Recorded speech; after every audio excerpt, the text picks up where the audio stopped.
Assalamualaikum warahmatullahi wabarakatuh. Salam guru penggerak. Perkenalkan, nama saya Tarina Nurulieza dari SDN Citari, Kecamatan Cicalengka, calon guru penggerak Angkatan 9 Kabupaten Bandung. Dalam kesempatan ini, saya akan memaparkan mengenai kesimpulan dan refleksi dari pemikiran Ki Hajar Dewantara pada modul 1.1 Koneksi Antar Materi. Menurut Ki Hajar Dewantara, pendidikan dan pengajaran memiliki arti yang sejalan.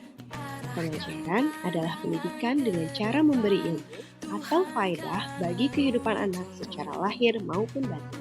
Dan pendidikan adalah menuntun segala kodrat yang ada pada anak agar mereka dapat mencapai keselamatan dan kebahagiaan baik sebagai manusia maupun sebagai masyarakat. Kita sebagai kaum pendidik hanya dapat menuntun tumbuh atau hidupnya kekuatan yang dimiliki anak agar dapat memperbaiki lakunya, bukan dasarnya dalam hidup tumbuhnya anak.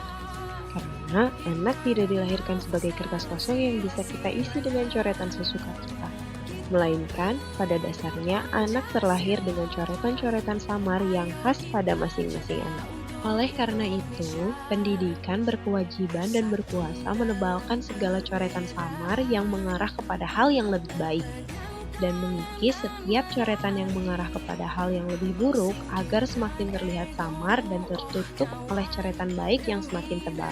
Sesuai dengan asas pendidikan menurut Ki Hajar Dewantara yang menyatakan bahwa pendidikan dan pengajaran merupakan usaha persiapan dan kesediaan untuk segala kepentingan hidup manusia, baik dalam hidup bermasyarakat maupun hidup berbudaya dalam arti yang seluas-luasnya. Ki Hajar Dewantara juga menyatakan bahwa pendidikan dan kebudayaan adalah satu kesatuan yang utuh, yang berperan untuk membentuk suatu peradaban. Oleh karena itu, keduanya tidak boleh statis, melainkan harus terus bergerak secara dinamis sesuai dengan kodrat alam dan kodrat zaman. Berdasarkan hal tersebut, Ki Hajar Dewantara menyampaikan bahwa ada 3 kerangka perubahan terkait transformasi pendidikan. Di antaranya yaitu, yang pertama adalah kodrat keadaan, mencakup kodrat alam dan kodrat zaman. Yang kedua adalah prinsip perubahan, yang mencakup asas trikon, yaitu kontinuitas, konvergensi, dan konsentris. Dan yang ketiga adalah budi pekerti. Ki Hajar Dewantara juga menyampaikan bahwa kita sebagai pendidik harus memandang anak dengan penuh rasa hormat, dan juga menciptakan pendidikan yang berpusat pada anak. Sebelum mempelajari modul 1.1 ini, saya menganggap bahwa anak terlahir sebagai kertas putih polos yang bisa kita bentuk sedemikian rupa. Sering melakukan pembelajaran dengan metode teacher center dan menganggap bahwa kemampuan anak itu sama.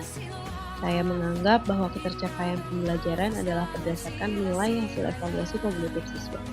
Saya pun sering merasa gagal dan mengeluh ketika banyak siswa tidak tuntas setelah melakukan evaluasi pembelajaran. Namun, setelah saya mempelajari modul 1.1 tentang filosofis pendidikan Ki Hajar Dewantara ini, saya menyadari bahwa pembelajaran yang saya lakukan selama ini tidak tepat dan tidak sesuai dengan apa yang dibutuhkan oleh peserta didik. Setelah mempelajari modul 1.1 ini, saya menyadari bahwa setiap anak terlahir bukan sebagai kertas putih polos. Mereka terlahir dengan coretan suram khas dari masing-masing anak yang seharusnya kita tebalkan pada sisi baiknya. Saya pun harus konsisten dalam melakukan pembelajaran yang berpusat pada anak. Dan saya menyadari bahwa setiap anak memiliki kemampuan yang berbeda. Seharusnya saya pun melakukan pembelajaran yang menyeluruh, bukan hanya pada aspek kognitif saja, melainkan pada aspek afektif, budaya, sosial, spiritual, dan juga psikomotornya. Kita sebagai seorang pendidik juga harus ikhlas dan sabar menerima setiap pencapaian dari siswa-siswi kita. Hal yang mulai dapat saya terapkan dalam pembelajaran di kelas saya antara lain, yang pertama adalah merancang kegiatan pembelajaran yang sesuai dengan metode student center, yaitu pembelajaran yang interaktif dan menyenangkan sesuai dengan kebutuhan anak.